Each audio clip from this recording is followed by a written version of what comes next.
If you're a fan of Professor Tolkien's works, you've probably heard of Sauron. He's the resident Dark Lord in Mordor from when the events of The Lord of the Rings happened. He was at first a servant of Morgoth, the devil stand-in for the world of Arda, but after the defeat of his master, decided he would continue his work. Now, every good Dark Lord knows there's going to be a hero or two rising to challenge their growing authority. I mean, in Middle-earth, elves and men were created by Eru as a way to take care of Morgoth's dissonance in the Song of Creation or the Great Music. Hence, while corruptible, they also had the power to shove evil back into the hole where it belonged.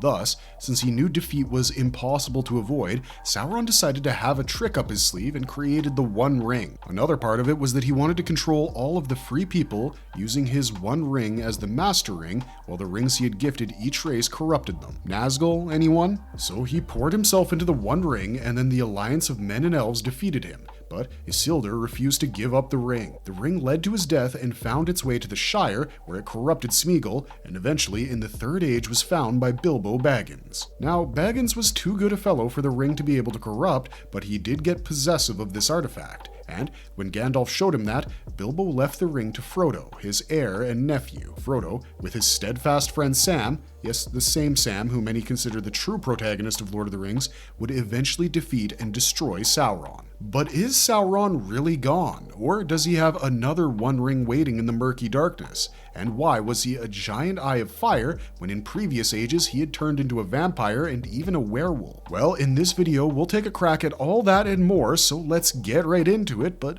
before we get too far, we do have a very small request. If you like our content, please support us by subscribing to our channel. This is a small click for you, but for us, it means a lot. Thank you. Let's begin.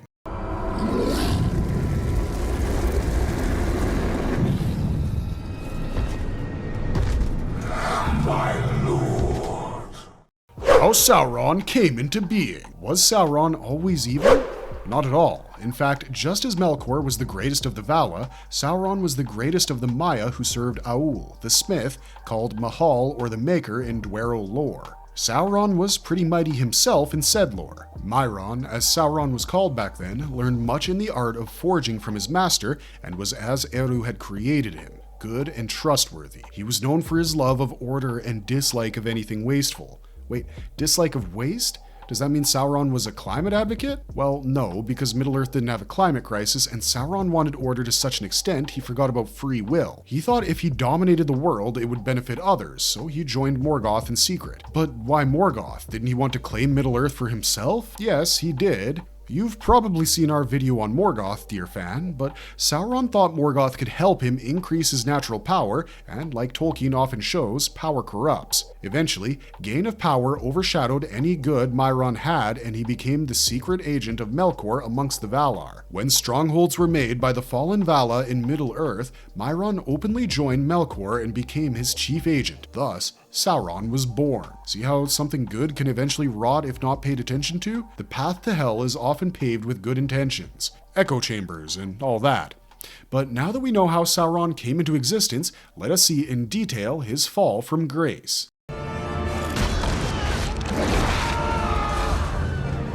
From Myron, the Maya of Aul, to Sauron, the servant of Melkor. Once he openly joined Melkor, Myron was made the head of Angband, where he helped the Dark Vala breed orcs. Which reminds us, what are your thoughts on Rings of Power's decision to portray orcs as a disenfranchised race? It seems like a pretty controversial decision, and we want to hear what you think. Anyways, Sauron created them as a mockery of elves and men, and then feigned resistance at his seat of power in the Battle of the Powers, which eventually allowed Melkor to gather forces unnoticed. Once Melkor was chained, Myron disappeared, and in their haste to capture the fallen Vala, the Valar let Myron go. Some fans have said that while Sauron was evil from the start because he wanted power, others have highlighted this moment as a chance the Valar forwent to help a Maya who had lost his way, but as we'll see later, it's unlikely that Myron would have gone back anyways. Essentially, while Melkor was chained, Myron was the resident evil of Middle-earth. receiving the title Dread Abomination from the elves whom he harassed on the Great March to Valinor with his numerous orcs. And his evil didn't stop when Melkor, now named Morgoth, returned. No, Sauron was the chief servant of Morgoth in his war against Fëanor and the elves,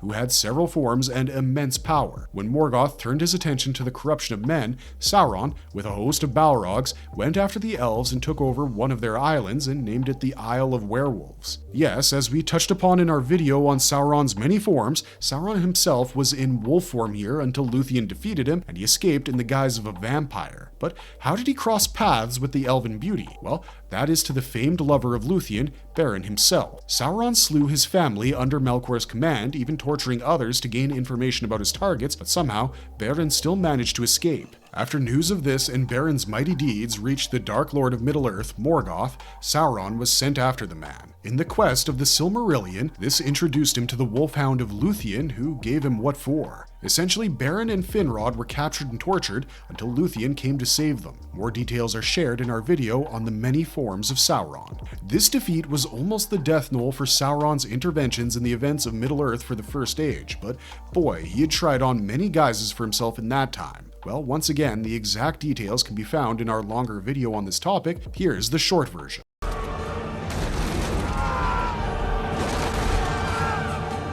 The many forms of Sauron. Why was Sauron called the Deceiver? Because he changed forms like we change clothes. His OG form is that of a Maiar, a formless spirit of immense power. Think of Gandalf's true form of Olorin. Well, eventually Sauron was cursed to be stuck in his Dark Lord form because he misused his powers. Until that point, he tried on the form of Mairon, which was his pure form as one of the Maya, but when he chose Melkor, he couldn't access this form anymore and became larger than a man without being a giant, with eyes burning with malice. Essentially, the professor wrote him as the physical manifestation of malevolence. We've mentioned his werewolf and vampire forms, but did you know that he was also a basilisk? Well, not exactly. You're not going to find him in the Chamber of Secrets. Not that many people identify with the Harry Potter fandom past the age of Twitter, but Sauron did take the form of a giant snake on a few occasions.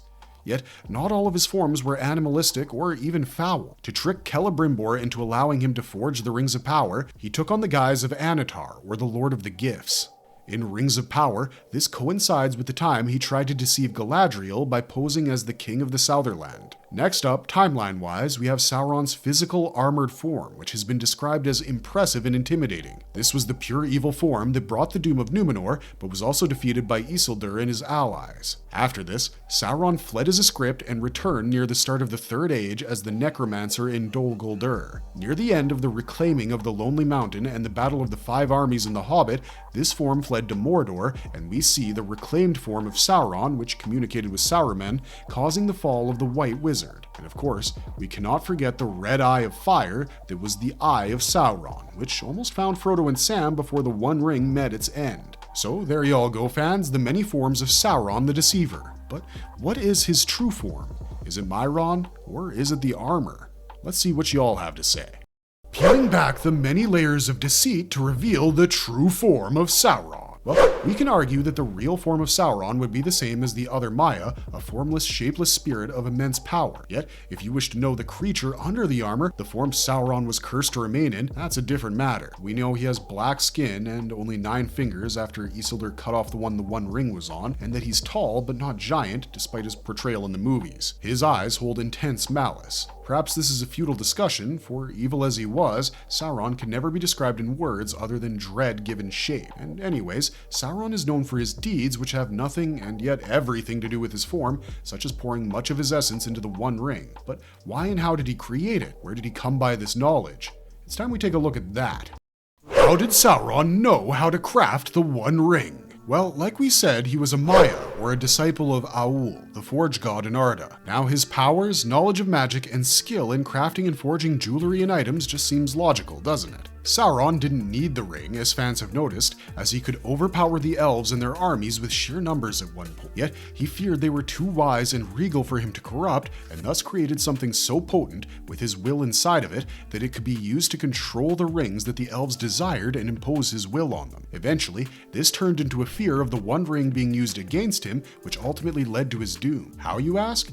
Well, because he sent a host to the Battle of the Black Gates out of this fear instead of keeping his army and eye on Mount Doom where he could be destroyed. The true question, though, is why did Sauron need the ring? Well, they enhanced his power, but it was his own power that was blown up when he wore the One Ring at the end of the day. The answer lies in how Mairon became Sauron. His lust for power became so immense that not only did he forget the reason he wanted that power, but he also became consumed by getting more of it, even at the cost of himself or the risk of losing it in a much worse manner. So, does that mean Sauron can beat Morgoth? Let's take a look. Sauron versus Morgoth, Battle of the Dark Lords of Middle-earth. Saying Sauron can beat his master, Morgoth the Dark, is like saying Olorin can beat Manwë. It's kinda ridiculous. Not only was Morgoth's reign darker and longer, he also taught Sauron most of his dark ways. A master always knocks tricks a student can pull, and unless Sauron pulls an Anakin Skywalker and returns to being Mairon of Aul, there's nothing he can do that Morgoth likely hasn't planned for. Yet, Sauron's power and cunning were a necessity for Melkor to be able to breed orcs, so what do you think? While you ponder that one, let's talk of another Maiar whom we know and adore. Yes, whether you call him Olorin or Thakun or Mithrandir, we can't help but wonder who would win if they went toe-to-toe. It's time for Sauron versus Gandalf. Now, fans have said that Gandalf, despite being a powerhouse, would lose to Sauron. Considering both are Maya, this seems unlikely at first glance, but there must have been a reason Olorin was scared of Sauron. Olorin, or even Gandalf, the name he took once in mortal form, was no slouch, to quote fans, but despite this, he was scared to face Mairon. Well, this could just be prudence, it could also be an understanding of his own limitations on the part of Gandalf, for his strength was people and his understanding of them where he could motivate them. While Sauron had incredible strength in corrupting people, it was with ways of magic and power, instead of an innate understanding of how the free people worked. Thus, while the books show us that Gandalf does win against Sauron in the end, it was a battle of pure powers. Sauron had spent years in the dark honing and increasing his skills, both under Aul and Melkor. But that's just our opinion. Who do you think would win in a 1v1? And I mean, if Sauron can beat Gandalf easy, just how powerful is he? I mean, we know Gandalf defeated a Balrog. Sauron's powers, a short dip. Well, Sauron was known for his powers of deception and devotion, as shown by the many forms he took. His werewolf form seemed to be good at combat, as did his armored forms, but eventually, they tasted defeat at the hands of Huan and Isildur respectively. Yet, Sauron's chief skills were in magic and forging, which can be seen in the malice and powers of the One Ring. A great strategic mind, Sauron made the ring such that it would enhance his abilities when worn, corrupt anyone else, and control others. Yet, he poured such an amount of his essence into the artifact that he was weaker when it was lost, and despite losing his corporeal form multiple times, it was when he lost the One Ring too that he was stuck as a spirit. Now, we have to wonder how such a powerful entity can be defeated. Well, by destroying the thing tying him to the mortal plane, the One Ring. But does that mean he can never return? After all, as we shared in our video on Morgoth, it's foretold the Dark Vala will return. So will Sauron as well? Let's take a look.